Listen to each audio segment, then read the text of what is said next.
Newsreel, 3rd edition. At Lockheed in Burbank, the Electras are beginning to line up. This is number 3 for American, now in the final assembly building. The fuselage has been pressure tested, and in a separate bay, the cockpit is being set up for joining. Soon 4, 5, and 6 will be alongside.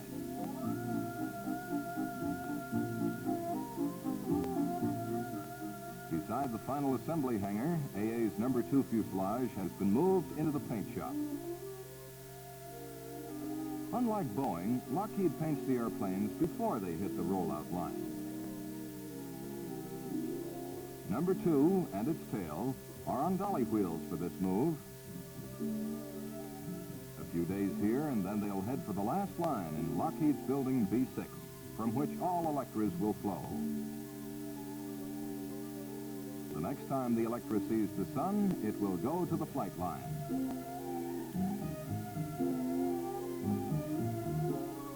And here it is, American's number 1 Electra, painted, wings attached, heading for the door.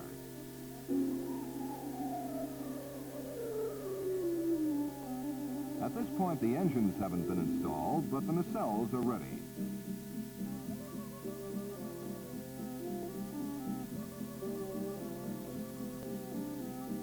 Underneath, Lockheed mechanics are finishing the wing joint.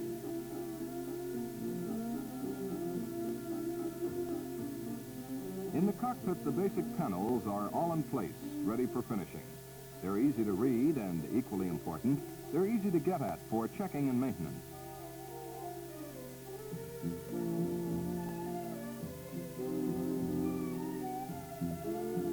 A rigging specialist begins work on the control column, while his assistant picks up the idea.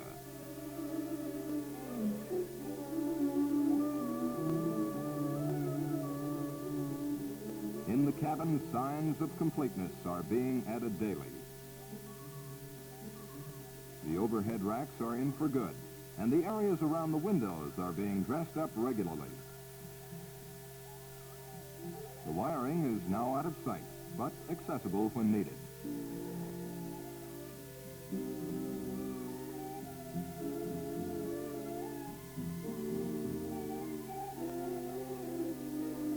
And just behind the fuselage, last-minute detail work on the tail assembly is being done, looking toward making AA's number 1 a whole Electra.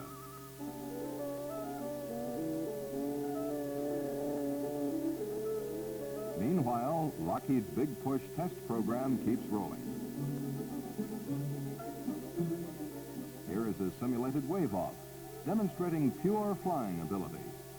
The plane approaches, flaps and gear down, then is waved off, told to go around. The Electra's response is instantaneous. It starts flying again at once.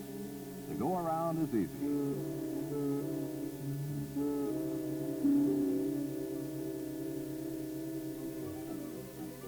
At Renton in Washington, the biggest news of all is breaking. First, line number 1, final at Boeing, is chock full of AA airplanes. There are 7 on the line.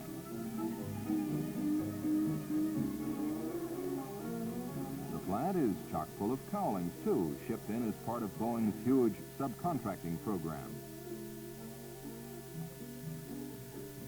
And the plant is full of AA blueprints. The bins in the background hold just some of the prints used daily in 707 assembly.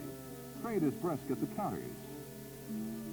And out on the line, on planning boards, and in every manufacturing section, the prints are being translated into airliners.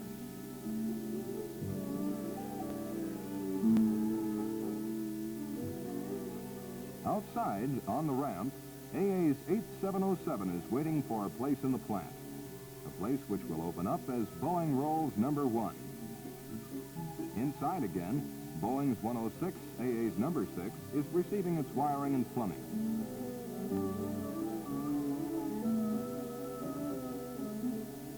The gear well, headquarters for maintaining the plane's systems, is rapidly assuming a finished look.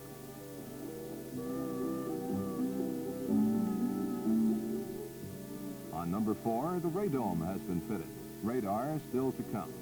2 ships are pushing the work.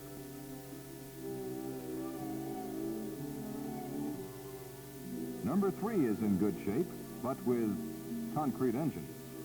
The blocks balance the plane until it moves down the line once more. Then come the engines. And right now, this is the end of the line. AA's number 2 airplane being buttoned up steadily in preparation for rollout.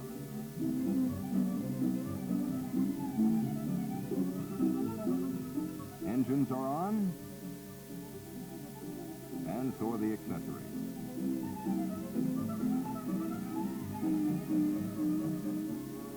A crew is now testing the hydraulic systems, part of the rigmarole which must be cleared before the planes can be released to pre-flight.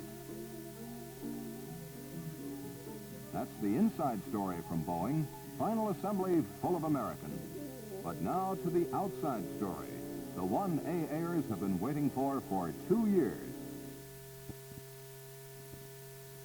This is it. The hangar doors are open. There is great quiet. About the only sound comes from a tractor engine. And then the roll begins.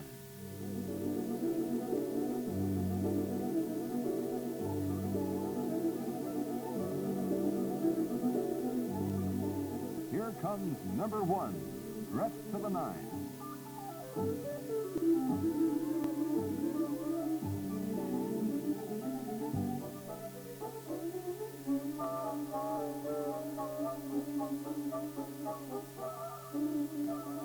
Years of planning, months of work, the first few moments in the sun.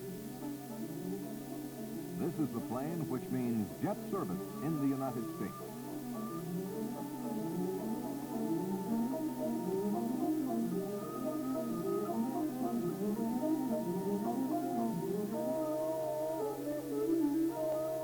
It's big.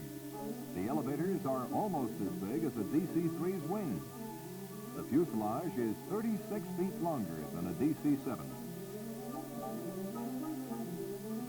On hand for the rollout, airplane fans from Boeing and American.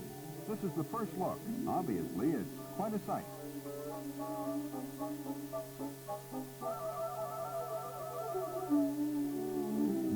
This is pure jet and pure airplane. As we've said before, this is the future of 1958.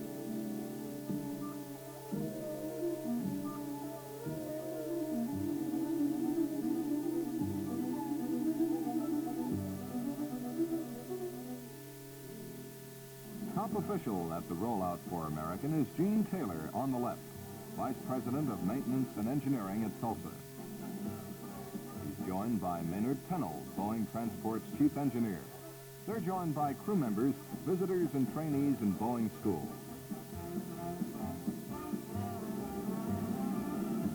They climb an AA ramp for a first look at the interior.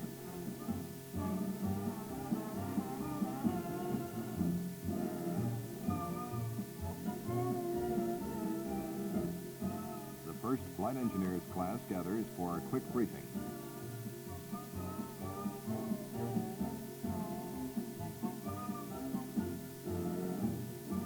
After leaving the plant, number 1 is tractored across the bridge, which separates Boeing and Renton Airport. On the airport is pre-flight, the division which will put on the finishing touches. Soon now, the 707 will be heading your way.